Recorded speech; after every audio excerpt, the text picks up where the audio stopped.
Shalom Bu Siskir dan teman-teman sekalian, pada kesempatan kali ini kami akan memaparkan video mengenai praktikum kimia unsur mengenai sifat amfoter aluminium. Tujuan dari percobaan kali ini adalah untuk menyelidiki sifat amfoter aluminium hidroksida.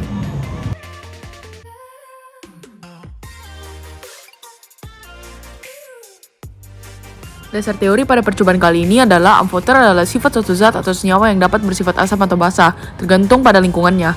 Salah satu unsur yang memiliki sifat amfoter pada tabel periodik adalah unsur aluminium.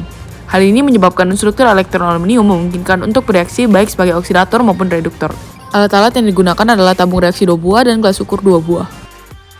Bahan-bahan yang dibutuhkan adalah serbuk aluminium hidroksida, larutan HCl, dan larutan NaOH. Langkah kerja yang pertama adalah siapkan 2 buah tabung reaksi, dan yang kedua adalah masukkan serbuk aluminium hidroksida ke dalam setiap tabung reaksi. Kemudian berikan label atau keterangan pada setiap tabung. Selanjutnya, masukkan 10 ml HCl 0,1 molar pada tabung reaksi yang pertama. Kocok dan amati reaksi yang terjadi. Kemudian masukkan 10 ml NaOH 0,1 molar pada tabung reaksi yang kedua. Kocok dan amati reaksi yang terjadi. Selanjutnya kita akan melakukan pengukuran pH menggunakan kertas lakmus.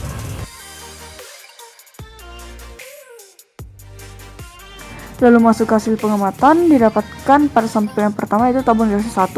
Hasil pengamatannya adalah larutan lebih keruh, endapan lebih sedikit dengan pH 2. Lalu pada sampel yang kedua yaitu tabung reaksi 2, didapatkan hasil pengamatan berupa larutan lebih jernih, endapan lebih banyak, dan pH 14. Masuk ke pertanyaan pertama, apakah pada kedua tabung terjadi reaksi? Jika ya, tuliskan persamaan reaksi yang terjadi pada setiap tabung. Jawabannya adalah ya, berikut ini adalah reaksinya. Pada tabung reaksi pertama terjadi persamaan reaksi berupa AlOH3 tambah 3HCl menjadi AlCl3 tambah 3H2O. Pada tabung reaksi 2 terjadi persamaan reaksi berupa AlOH3 tambah NaOH menjadi NaAlOH4. Pertanyaan kedua adalah, mengapa aluminium bersifat amfoter? Jawabannya adalah karena aluminium hidroksidanya dapat bersifat asam atau basa. Aluminium memiliki struktur elektron yang memungkinkannya untuk bereaksi baik sebagai oksidator maupun reduktor. Ini menandakan bahwa aluminium dapat bereaksi baik dengan zat kimia yang sifatnya asam atau basa.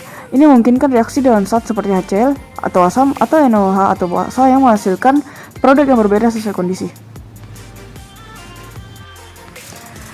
Lalu didapatkan pembahasan sebagai berikut. Hasil percobaan pertama merupakan campuran HCl tambah AlOH3 menghasilkan persamaan reaksi AlOH3 tambah 3HCl menjadi AlCl3 tambah 3H2O dengan larutan yang lebih keruh, endapan lebih sedikit, dan larutan bersifat asam dengan pH 2. Kemudian hasil percobaan kedua merupakan campuran NaOH tambah AlOH3 menghasilkan persamaan reaksi NaAlOH4 dengan larutan yang warnanya lebih jernih, endapan lebih banyak, dan larutan bersifat basa dengan pH 14. Hal ini sesuai dengan teori dan membuktikan bahwa aluminium bersifat amfoter, sehingga ia dapat mengikuti pH sesuai dengan reaktannya. Lalu yang terakhir ada kesimpulan, di mana dari percobaan ini dapat disimpulkan bahwa aluminium bersifat amfoter karena saat dilakukan pengukuran pH di mana kedua larutan ini memiliki pH yang berbeda tergantung dari reaktannya, yaitu HCl tambah AlOH3 menjadi AlCl3 tambah 3H2O dan menghasilkan pH 2. Kemudian NaOH tambah AlOH3 menjadi NaAlOH4 yang menghasilkan pH 14. Dapat disimpulkan juga bahwa NaOH mengendap karena merupakan basa kuat, sedangkan HCl lebih mudah larut karena merupakan asam kuat.